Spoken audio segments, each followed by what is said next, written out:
Did you know that Adolf Hitler's own nephew fought against him in World War II? It's a story so improbable, it sounds like fiction. A tale of blood, betrayal, and redemption hidden in the footnotes of history. Let's peel back the layers of this incredible, forgotten chapter. Our story begins not in Berlin, but in Liverpool, England, where William Patrick Hitler was born in 1911.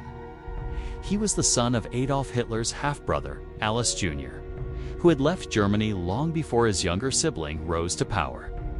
Growing up, William was just an ordinary British boy, far removed from the political storms brewing across the Channel.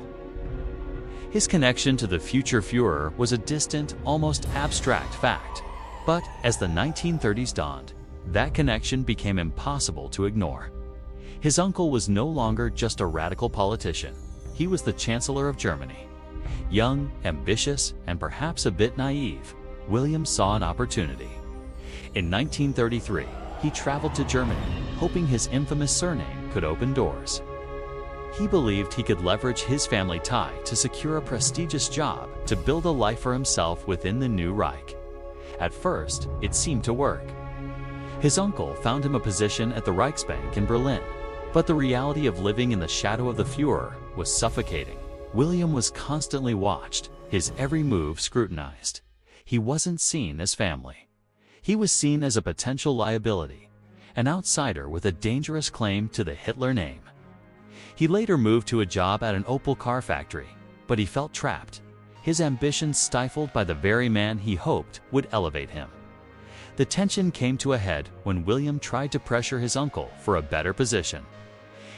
He allegedly hinted that he might share embarrassing family secrets with the press if his demands weren't met. The Führer was enraged. Reports from the time claim Hitler flew into a volcanic fury, shouting that he did not become chancellor for the benefit of his family. He ordered William to renounce his British citizenship. For William, this was the final straw. He saw the true nature of his uncle's regime, a world of paranoia and control, where even family was just a pawn. In 1939, just before the world plunged into war, William fled Germany. He escaped back to London, and then, on a speaking tour with his mother, he found himself in the United States. He was stranded there when war broke out, a man with the most hated name in the world. In a country that would soon be at war with his uncle, life in America was difficult. The name Hitler was a curse. He was viewed with suspicion and scorn. Every door seemed to slam shut in his face. But William was determined to prove where his loyalties truly lay. He wanted to fight against his uncle's tyranny, to sever the blood tie with action. He decided to do something audacious, something almost unbelievable. He wrote a personal letter directly to President Franklin D. Roosevelt. In this letter, he pleaded for the chance to enlist in the U.S. Armed Forces. He wrote, "I am the nephew and only descendant of the ill-famed Chancellor and Führer of Germany, who so despotically seeks to enslave the free and Christian peoples of the world. All my relatives and friends will soon be marching for freedom and decency under the stars and stripes. I am respectfully submitting this petition to you to inquire as to whether I may be allowed to join your forces." The letter made its way through the government, all the way to the head of the FBI, J. Edgar Hoover, who had to vet him. For years, his request was tied up in red tape. Can you imagine the deliberation? Accepting Hitler's nephew into the U.S. military was a massive risk. Was he a spy? Was it a trick? Finally, in 1944, the decision was made. William Patrick Hitler was cleared for service. He was officially inducted into the United States Navy. He was no longer just the Führer's nephew. He was pharmacist's mate, William Patrick Hitler of the U.S. Navy. The irony is staggering: a man named Hitler, swearing an oath to defend the United States against the forces led by another Hitler.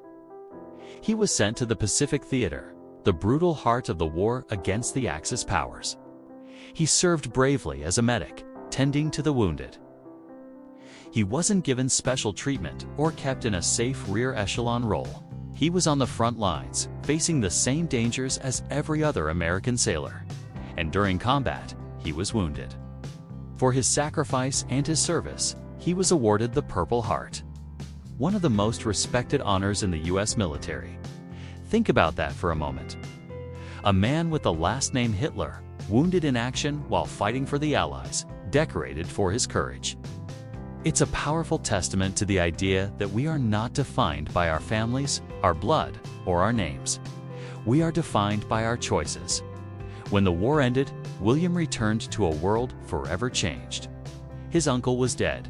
The Third Reich was in ashes, but his name remained a heavy burden.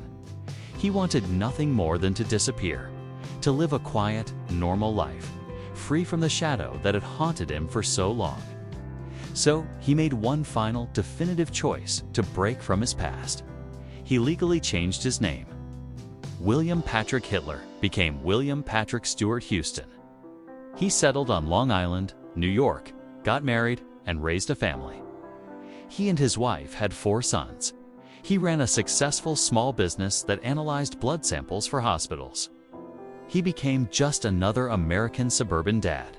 His extraordinary past, a secret he kept locked away. He never spoke publicly about his life again. He refused all interviews and attempts to draw him back into the spotlight. His sons, growing up, were protected from the incredible story of their lineage. William Patrick Stewart Houston lived a peaceful, anonymous life until his death in 1987. He is buried in a quiet cemetery on Long Island. Under his chosen name, a final symbol of his hard-won freedom. His story is a powerful reminder that identity is not inherited, it is forged. It's about the freedom to choose your own path, to define your own honor, and to fight for what you believe in, no matter where you come from. The Führer's nephew didn't just reject his uncle, he fought him, and in doing so, he reclaimed his own destiny. Thank you so much for watching. If you found this hidden story from history as fascinating as I did, please hit that like button and subscribe for more deep dives into the forgotten corners of our past. We'll see you in the next video.